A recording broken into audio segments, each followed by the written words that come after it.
It is a distinct honor to introduce our guest for this evening's briefing. Chief Doreen Jokerst serves as the Chief of Police for the Overland Park Police Department in Kansas, leading a nationally accredited agency in a city of over 200,000 residents. Chief Jokerst is the literal definition of a lifelong learner in the criminology field. She holds a doctorate in education, a master's in psychology, and a bachelor's in criminal justice, and is a graduate of the FBI National Academy. But beyond the titles, she is a trailblazer in police culture. As a founding member of The Curve, a nonprofit collaboration with leadership expert Simon Sinek, she is at the forefront of a national movement to modernize policing. By embracing modern theories of leadership to evolve cultures for the better, Chief Jokerst is truly showing us what it means to be ahead of the curve. Please join me in welcoming a true next-gen leader, Chief Jokerst. Well, thank you very much, Chris, for that introduction. And what an amazing presentation we just saw. That was amazing, too. I loved it. Thank you for joining us, Chief. Well, as you rose through the ranks in originally the Denver metro area, while simultaneously earning your master's and subsequently a doctorate, for those students and professionals who are working towards their own degrees, can you first tell us a little bit about your experience, your background, as well as how your academic background changed your perspective on the street and how it shapes your vision as a leader today? Yes, no problem. Well, number one, thank you so much for having me. I'm super excited to be here this evening. I saw that we have some people attending from Kansas, which I love as well. I think that's so exciting. So my background started approximately 28 years ago, full time. But I was the person that always knew kind of what they wanted to be when they grew up. So I started as a police explorer in a Denver metro area as part of their Explorer program when I was 14.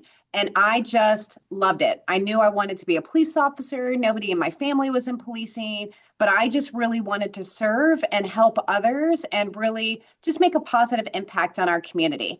And so I started with our Explorer program, and at the age of 20, went to a police academy and graduated at 21. And so I am now 28 years later into that trajectory. But I spent 28 years in a city south of the Denver metro area where I rose to the rank of commander. And then I spent 6.5 years as the assistant vice chancellor and chief of police at the University of Colorado Boulder. And really, it was my time at a university police department that I would say I had my biggest growth opportunities. And that's when I decided also to go back for my doctorate degree.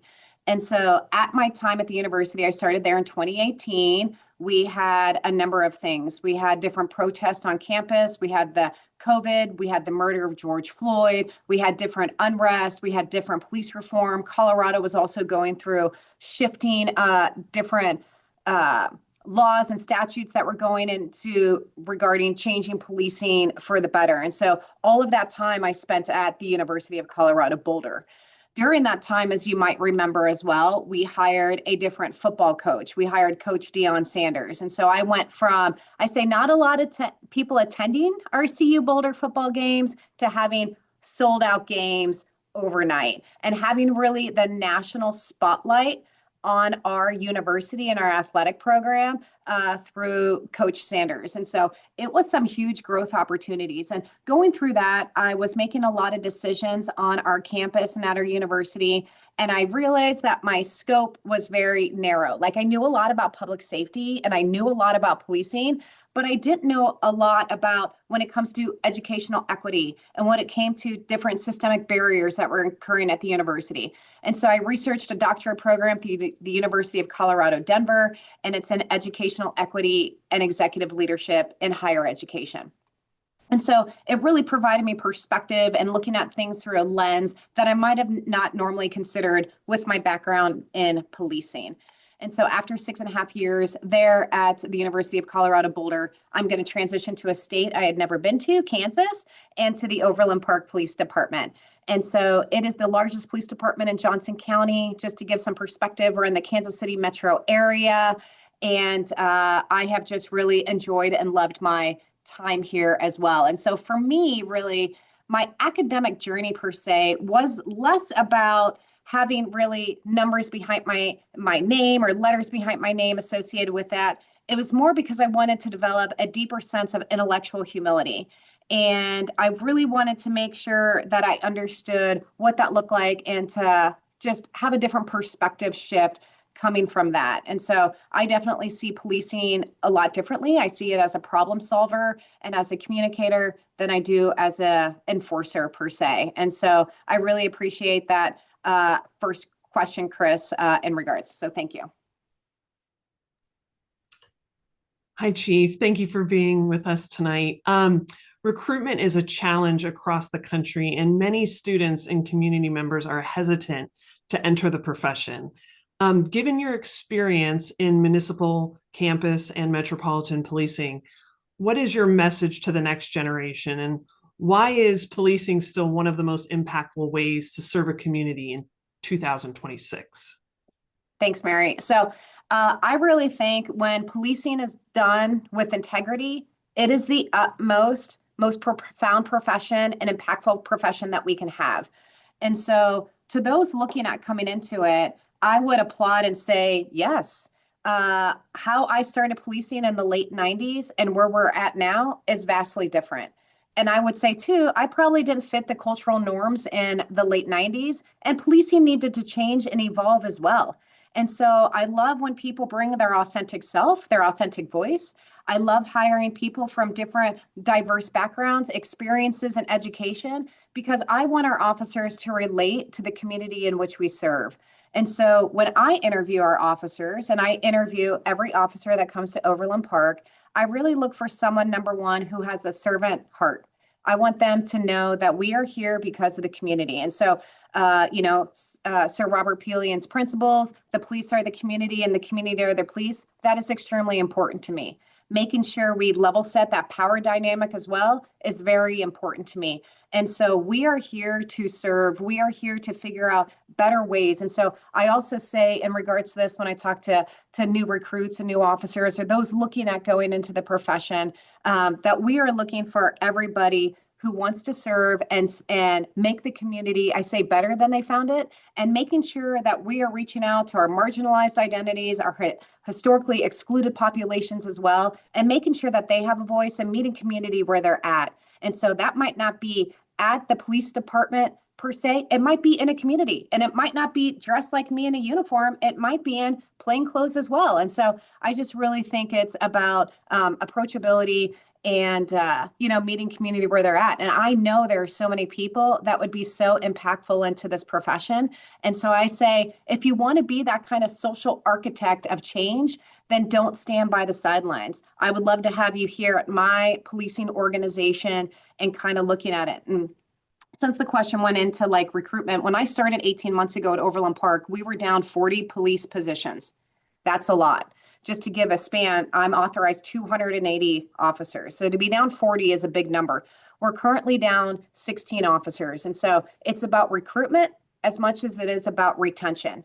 I want to make sure that our employees that come here feel valued, appreciated, and supported. I want to make sure that we're creating an environment in which they can thrive. And I want to make sure that we're hearing from our team in regards to better ways that we can police and what they see, and make sure that I'm providing the resources, equipment necessary so that they can do their jobs effectively. So it was long-winded, Mary, but I say, don't stand on the sidelines. Reach out. I'm definitely available too if people have questions in policing or public safety. But we want all people that are servant-minded, that really just want to go out and help our community.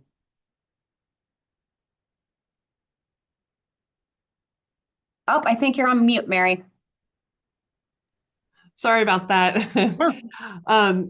Through your work with the Curve, you noted that the status quo in policing is no longer defensible, and you focus on supporting leaders who want to evolve their cultures. Can you tell us a little bit more about the Curve, and from your perspective, what does a healthy police culture look like today, and why is leadership training the key to addressing the issue we've seen nationally? Yeah, no, I appreciate that. Thank you so much. And anytime I get to talk about the Curve, I love to do so. And so the Curve is a national nonprofit organization that really came out of the murder of George Floyd. And so to give some background, national best-selling author Simon Sinek, he's written some books. He's done a lot of podcasts. He's known for his TED Talks. He's written the book Start With Why, Leaders Eat Last.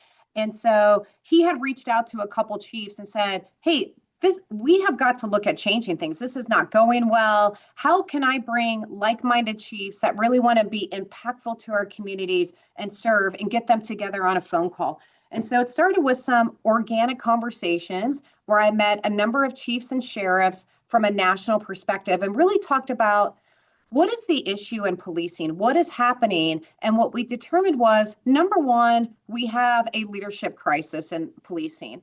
And so we talked a lot about that. And then we also talked about how a lot of police officers don't even know the history of policing and the true history of it, which doesn't always have a happy historical perspective as well, right? And so we have to talk about the harm that has caused communities and talk about the two distinct paths. You definitely have the Sir Robert Peel path in regards to England and the founder of policing and his 9 Peelian principles. And then you also have what happened in the South in the United States through slave patrols and everything else. And I think a lot of times police officers do not know the history and the harm it has caused. And so we talked a lot about that and really about what is the purpose of police. And the purpose of police are to protect the vulnerable from harm. And so I just say, if I go to my officers every day and I say, hey, you guys, I need you to go out there and enforce the law, you're going to get one component. You're going to get people out there enforcing the law. That's what I ask. So that means we're going to find stuff or look for things, right? That kind of stuff. If I say, please go out and protect the vulnerable from harm, please go out and serve our community, you get a very distinctively different response in regards to what that looks like. And so I say that starts from the top down. And so the curve has brought together leaders, police leaders. Doesn't mean you have to be a chief, because we all know leadership is not defined by rank. You can be an entry-level position. You can be a professional staff position. You do not have to wear a uniform. Leadership is not defined by rank. It's defined by any position and those who instinctively want to step into those roles. And so I say, in regards to that, I went off on a tangent because I get so passionate about the curve and everything with it, but making sure that we are hiring people that are doing those things and that from the top down, from a leadership component, that is what I want to see in our police officers. That is what I want to see in our department. And yeah. A lot I have about the curve. So thank you so much for asking that question. And it's on LinkedIn, so you can definitely look it up. And we have a lot of great material out there in regards to just how policing should evolve, how it should change, and it should be culture first. And so I would just add one more piece, Mary, to that. I just say hurt people hurt people. And so if I constantly yell and berate to my staff or to my team, then I shouldn't be surprised that my officers get complaints from the community that they're treating people the same way. And so we really talk about it starts from the inside out. We should be treating people with dignity and respect, all people. We should be making sure that our employees feel valued and appreciated, because it's not lost on me. My team has missed holidays, birthdays, anniversaries, all that kind of stuff to serve our community. And so we should make sure that they're valued and appreciated when they come to work. And so the 40 open positions moved to 16, but our retention levels also went up because they have to work in, collaboration together. So. Hello, Chief Jokerst. My name is Shamila Potts, and I am a student. Sorry. No, I'm you're a good. student in the BA in Criminology program with the public health specialization here at the Chicago School. I'm currently taking graduate courses in public health that count towards my bachelor's degree and towards a master's in public health. I will graduate on May 1st, and my goal is to use my knowledge to help educate and empower individuals, especially young people, to advocate for themselves within healthcare, education, and social systems. My question is, your background is in leadership for educational equity and psychology. What are the top soft skills that the next generation of police leaders, from those on the beat to those in administrative and policy positions, must cultivate to be successful in today's complex social landscape? Yeah. So that's a great question. And congrats to you graduating soon. That's so exciting, and moving right on to get your master's. I love that. And so I would say I prefer to call them human skills. When we look at things and call them hard and soft skills, it creates almost like a dichotomy that one is better than the other, that it's better to have technical skills and I know how to do things, and almost like it's less to have these soft skills. And so I look at technical skills and human skills, because quite frankly, it's harder to navigate and to, become more of an expert at the human skills, it's harder to master that than it is necessarily the technical skills. And so when I look at those, I look at a couple things. Number one, a police officer is number one, a communicator. And that means they also have to be a listener. And a lot of times, myself included, we don't make great listeners. We're used to telling people maybe, hey, you should do this or look at this. And it's like, no, in order to be an effective communicator, you also have to be an effective listener. So we talk a lot about that here. We go out and help people, and it's not necessarily always criminal in nature. It could be someone is going through and experiencing a significant mental health challenge. We need to make sure that we're approaching that with empathy. We're approaching that with not an enforcement role. At the end of the day, we want people to run to us for help and not run away. And so how can we make sure we do those things? And so navigating those human skills is one of the core components to be able to do that. Two, I say problem-solving skills. The best leadership skills someone probably can have is the ability to figure things out. In policing, it's not always one way or the other. Officers have discretion to make certain decisions, and I hope that they are making decisions in the best interest of our community. I say I don't work 24/7, so I have captains and majors out there at night making the best decisions they can for our community. And so I hope we're putting a community-first mindset when we are making those decisions as well. And so problem-solving skills is one. The listening and communication skills is another. The ability to pivot and figure things out. Maybe you're going down a path and that's not right, and we have to pivot. And so having those flexibility skills is also something that I think is extremely important. An officer never goes to the same call twice. And if they don't focus on their mental health, and as a leader, I don't focus and make sure that we put our officer and our professional staff's mental health first, we're going to have systemic issues within our police department. And so I kind of say sometimes policing is almost like a corrosive toxic drip, meaning it might not be this call for service or the second one or the third, but over time they do add up. Even small calls for service add up. Within this past week, we've had a suicide, we had a shooting that happened within the city, we've had a couple other things, and all of those calls add up. And so really making sure from a leadership standpoint, we're putting the mental health of our officers and our professional staff first is extremely important. Another key component would be making sure that we provide a psychologically safe environment for our team. Otherwise, we can't have people, and I can tell people, be your authentic self, but if I always shoot it down or they have an idea different than mine, then it doesn't work. And so I really want people to show up as themselves. I want them to bring forth their ideas. We all have different cross-sectional backgrounds, identities, and everything else. And so I want to make sure that we are looking at those things and doing those things. And so human skills to me is the most important and the hardest skills to master and navigate, but they're the most important to me in a policing profession for sure. Thank you so much for that, Chief Jokerst. I have another question. Okay. Innovation seems to be a pillar of your leadership. When we look at crime prevention, which specific technologies or data-driven approaches should we keep an eye on? How can next-gen agencies use technology to build community trust rather than just increase enforcement? Oh, that's a really great question. So I think insatiable curiosity breeds innovation. And so what I mean by that is we've all had the supervisors we've worked for that says you come up with an idea and they say, no, this is the way we've always done it. Or you come up with an idea and they say, no, if it's not broke, don't fix it. Those to me are the demise of any organization. It doesn't matter if you work in the private sector or the public sector.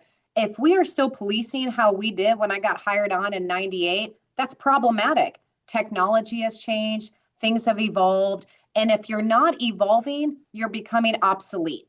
And that's not how a policing organization should be. Our community has evolved, and we should be evolving with those needs and services of our community. And so specifically to some tech that I think is extremely important is I just moved our police department to a different body-worn camera platform that has real-time translation. So let's say I go out on a call and someone runs out of a house and they're speaking, a non-English speaking individual. I can push a button on my body-worn camera and it's going to say that person is speaking Russian, and it's going to start translating to me what they're saying because might be of the essence.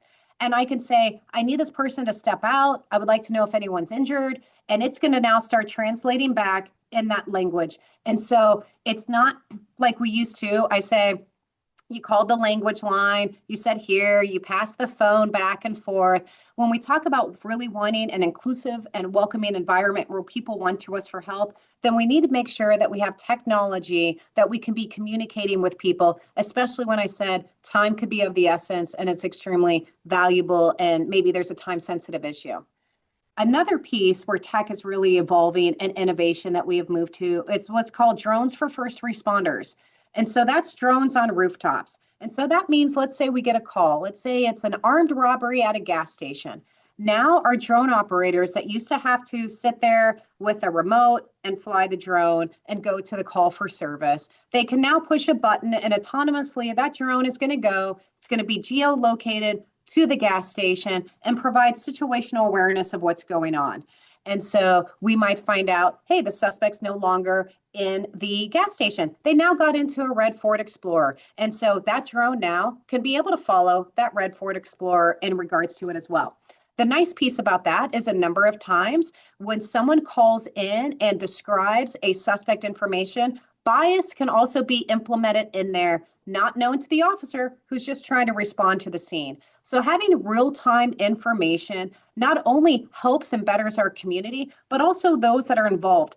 And so I told you one of the missions of the Curve is to protect the vulnerable. That's everybody in our community. That's our residents. That's our community members. That's someone that could be arrested. That could be faith-based organizations. That could be our unhoused population. That could be immigrants from the United States.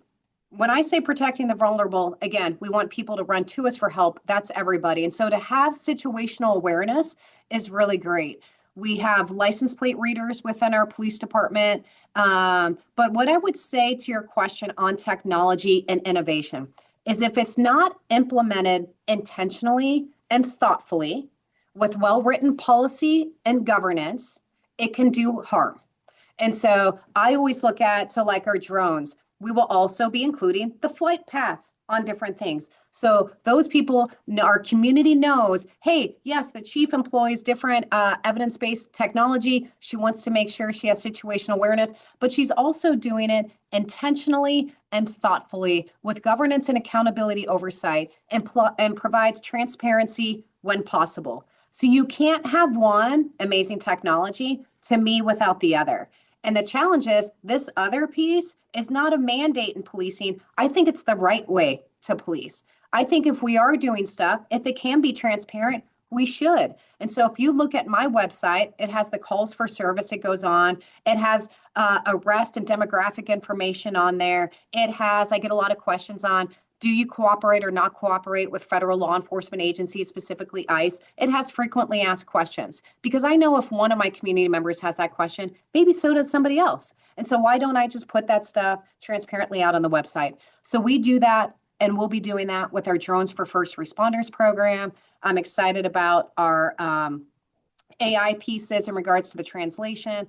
We're also looking at AI for our police reports. And so that means you're doing an interview, and obviously your body-worn camera is picking it up. It will now help generate a police report that the officer still has to swear to and sign to that it's factually accurate and everything is good to go. But it will help in regards to more efficiently when it comes to typing police reports. And so there are so many ways that tech is evolving, and I am definitely the chief that embraces those things, but it has to be done intentionally. It has to be done thoughtfully. And it has to be done with governance and accountability pieces put in with it. Otherwise, it does cause to me more harm than what the intentionality of those things are. Wow.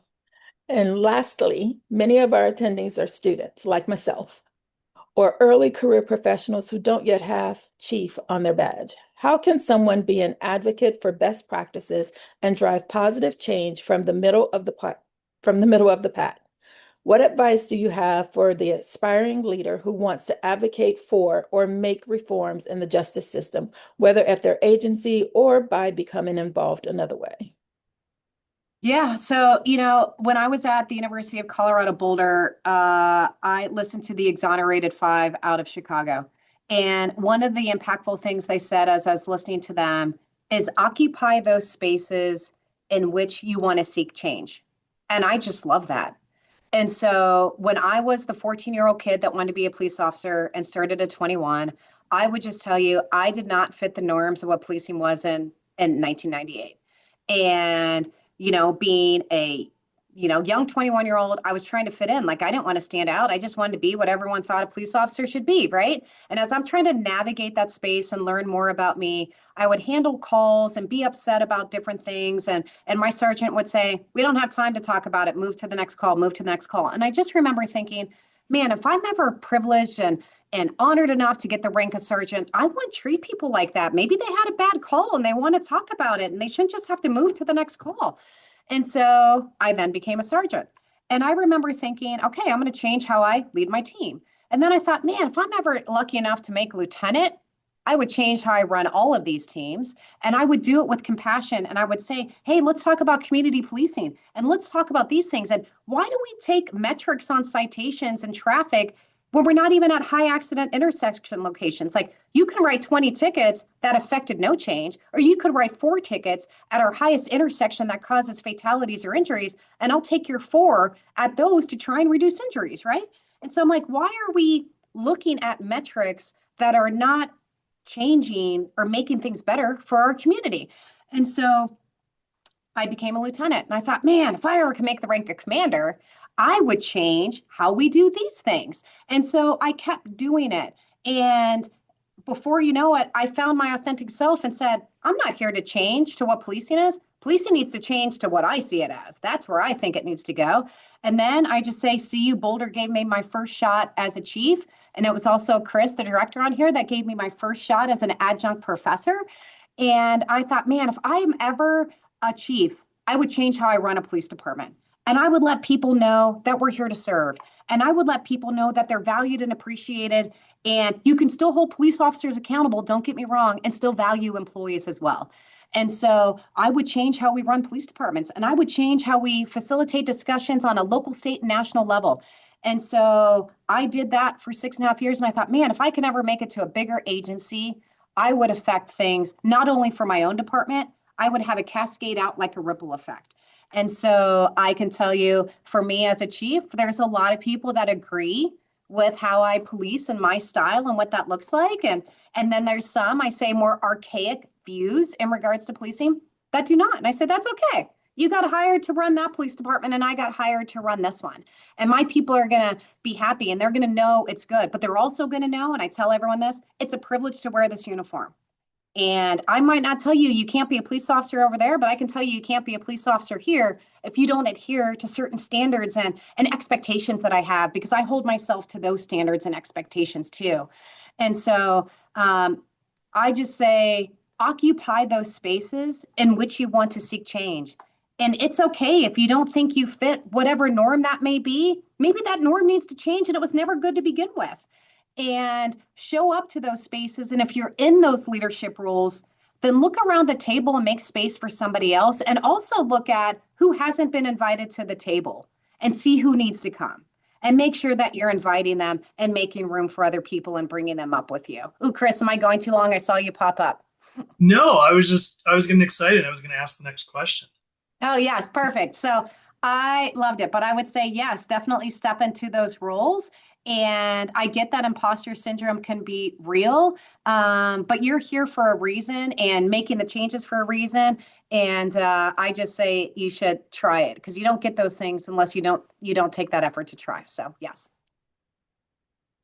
So you talked about having other folks that work underneath you when you're not working, because you're not working 24/7, but how do you manage all the things going on in your life? How did you manage going to school? Because a lot of our students are going to school and they're also trying to get into the field. Can you either share some advice or tell us how you kind of deal with that, dealing with running Yeah, Chris. and trying to do a lot of things at the same time? Yeah, great question. So, I would say, just like all the students on here, it's hard. I was a chief at the University of Colorado Boulder while getting my doctorate degree full time, while trying to start to look at defending my dissertation, while we hired Coach Sanders. And I thought I was busy already, Chris. And then we hired a coach who was amazing and great, and he was so great to me. But it changed our football platform, right? And I thought we were doing some great things, which we were. But I wasn't educated in regards to, like, what does stadium management look like? What does crowd management look like? Is this the right ingress and egress? What is all of these things? And so I had to even learn and start meeting with the NFL and everyone else. And so what I had to do with school is balance it all out. And I love the professors. I don't know if y'all do this, Chris, that open the classes early, because I would knock out stuff because I knew there was going to be weeks that I'm like, I can't get to it. It's going to take me a hot minute. I have city council meetings. I have these meetings. Do you know what I mean? Like, or I have a shooting or a critical incident in the city, and I know that I'm going to be tied up for quite some time. And so, even me as an adjunct for the University of Kansas, I open all my classes early and say, you want to start early? Go to town. I get it. You got to manage your time. And so I would just say, Chris, it was hard and it wasn't the easiest, but man, it was so rewarding. And I was learning so much stuff and I was able to apply it as being a chief, and I would learn different things. I took a whole class during my doctorate on finance, and it said, you will know what people are passionate about or what they love by how they spend their money. That makes sense. And so I went to my finance director and said, hey, is that true to me? Because I'm curious, if you break down our budget at the police department, am I actually speaking to our community with how I spend money? And he said, well, the biggest budget is your personnel, and you talk about people all the time and how it's great and you want to make sure. So yes, your biggest thing goes to salaries. And I said, perfect. What's my next one? And they said, your next one's training. And you talk about making sure that if you want to have a best practices or national standards, your officers and professional staff need to know the newest and latest training. And I said, hey, that's great. What's my next one? And he said, technology. And it might have been technology, actually, Chris, before training. And so he goes, you talk about technological advancements and making sure that we provide the tools, equipment, and resources necessary for people to do their jobs more efficiently.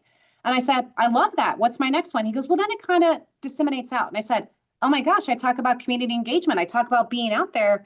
Create me a line item for community engagement so I can show and divert funding over there so I can show that, yes, I am making sure I'm actually spending money of what that looks like based upon my priorities. And so I broke down a budget, but I learned that through my doctorate program.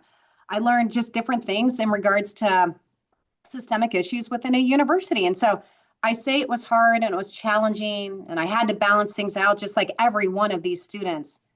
But I'm really happy too when it's done. I'm not going to lie about that. And that's exciting. And I feel great and I can use it and bring it here. And so I think the best leaders are forever students.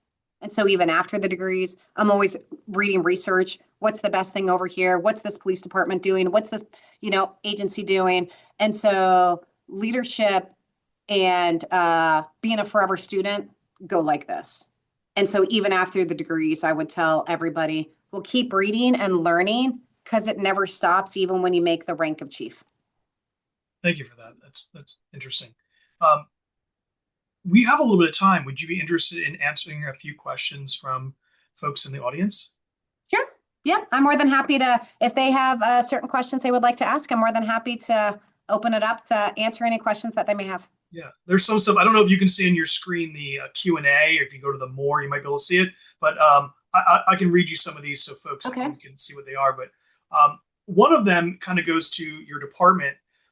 One of our adjunct professors, John Guernsey, is asking, does your department require a degree to apply? And I guess, could you tell us a little about like what the requirements are to be a police officer in your Sure. state? We do not require a degree to apply, but we do require degrees depending upon the level of the organization in which you promote up to. And so depending upon if you test for the rank of sergeant or captain or this is where degree requirements are going to start to come in. For an entry-level position, we do not require a degree for that. For my position, it was a master's degree, but I would say in policing, a lot of times for chief positions, it's master's preferred, but most police chiefs now, I would say, have a master's degree, if not a doctorate degree, that are applying for chiefs, but not as an entry position. There's another question here. There's a little bit of background, but the question I think is really, really important here. So one of our participants is in Illinois, and there they have FOID cards. and they're a mental health advocate for law enforcement officers. Their boyfriend of 2 years was a law enforcement officer, and unfortunately, he killed himself actually with his state issued pistol because he didn't go to counseling. He was afraid to go because he thought he'd lose his FOID. This person, the participant, called the police and told them that he told her that they were going to kill themselves, and the police told them, "You're just CRSS and we are CIT." We called him and he said he is fine, but 2 hours later, the detectives delivered the news. What is your opinion about having peer specialists on staff with lived experience to help with behavioral health calls? So I would just say I'll try to answer this, but having different terminologies for different states in regards to it. We have embedded mental health clinicians within my organization, and I think that's extremely important. Number one, I think it's important because I talked about making sure that we provide great mental health services for our officers and our professional staff, but also to our community members in which we respond. A number of times we respond to calls for service that are not criminal in nature.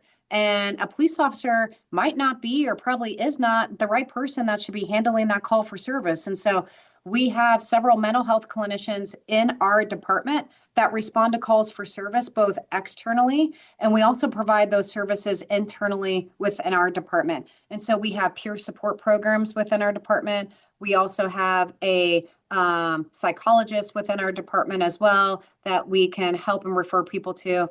But I think what has to change in policing and evolve as well is making sure that our officers have a psychological safe environment to be able to ask for help and not in fear that something's going to happen disparately to their position or their job. And a number of times people don't want to ask for help, specifically police officers. Obviously, I work in a male-dominated industry, and there's always been a negative stigma.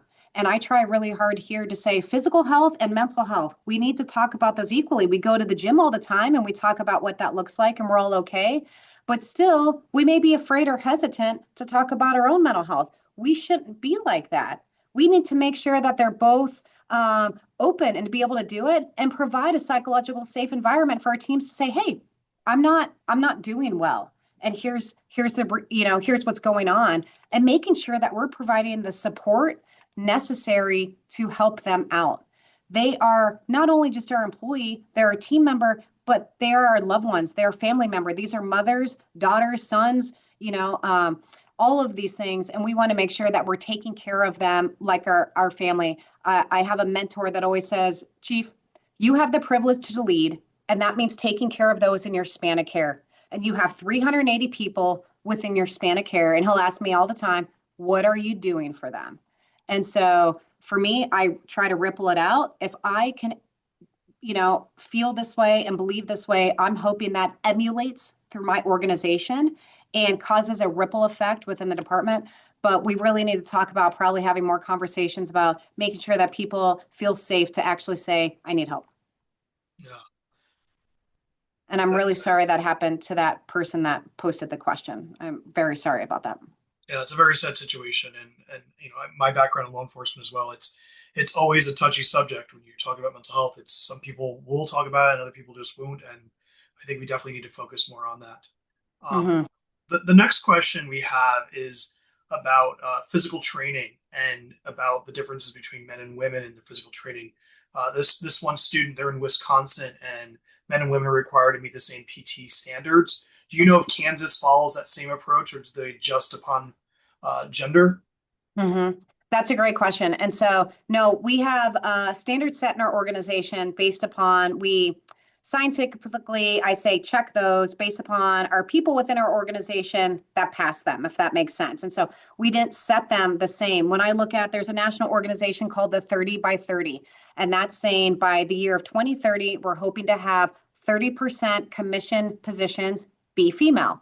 And right now, about 12% of positions, commission police officer positions are female. If you look at the rank from lieutenant up, it goes down to 3%. If you look at a chief running an organization my size, it goes down to less than 1%. And so when you look at those PT standards and having those same things, I don't know why they would be the same. I would definitely have to look into that.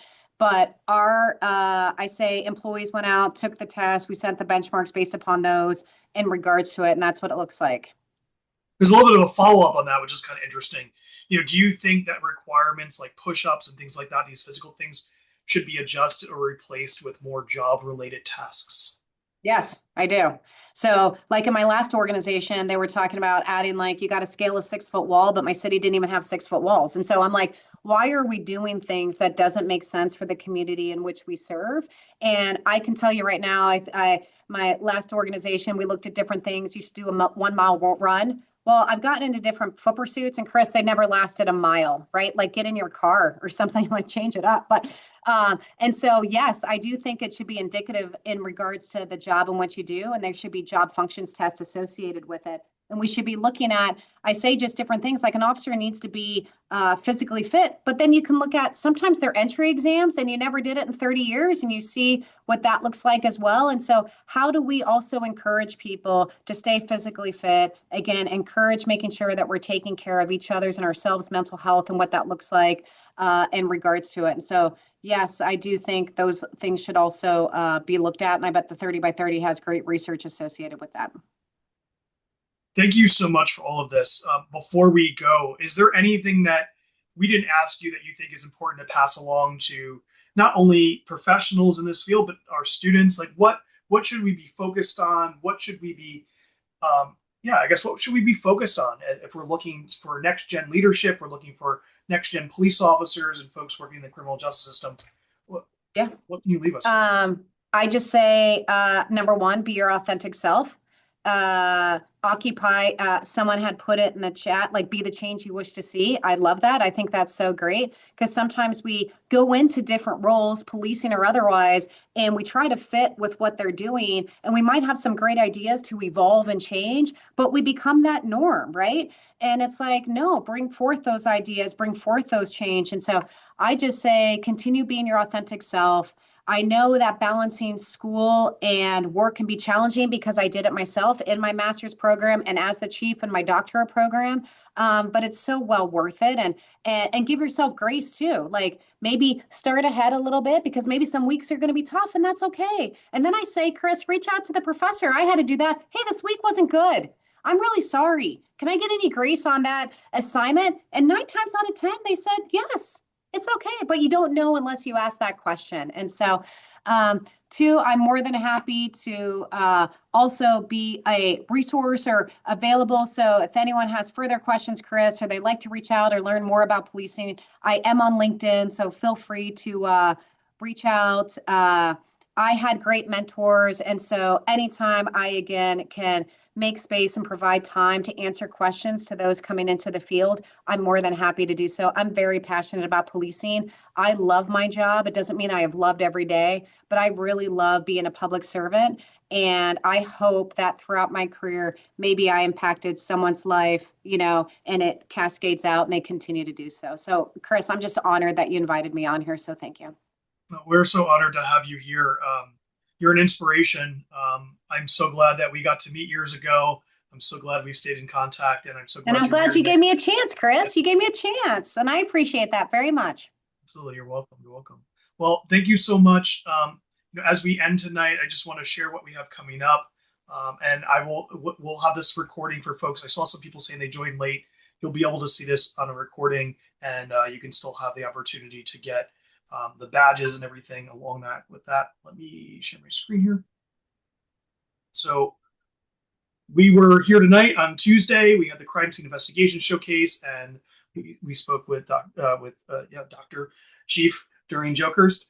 But tomorrow night we have our forensic psychology showcase, and then we have examining police use of deadly force. So if you're interested on what the Constitution says, what the Supreme Court says the Constitution says related to how police can use force, we're going to go through the basics. You're going to get the literacy you need to talk about using force, because we're all watching videos online and seeing media comment about things and saying police can't do that, or they should do that, or why didn't they do this. We're going to talk about what are the basics, what are police trained in, and what can they do legally in using force. And then Thursday, our final night, we have J.R. Rainbow talking about about criminal profiling, and then we end our night with two great speakers joining together. We have Dave Wolfsgruber from LA County Probation, and we have Bob Dorsheimer from Colorado's Mile High Behavioral Healthcare, and they're going to talk about reentry, behavioral health. So I hope that you can come to future sessions this week. And again, all the recordings will be available and you can still get the badges. But thank you everybody for coming out tonight. I appreciate you being part of this, and we'll see you again in the next couple of days.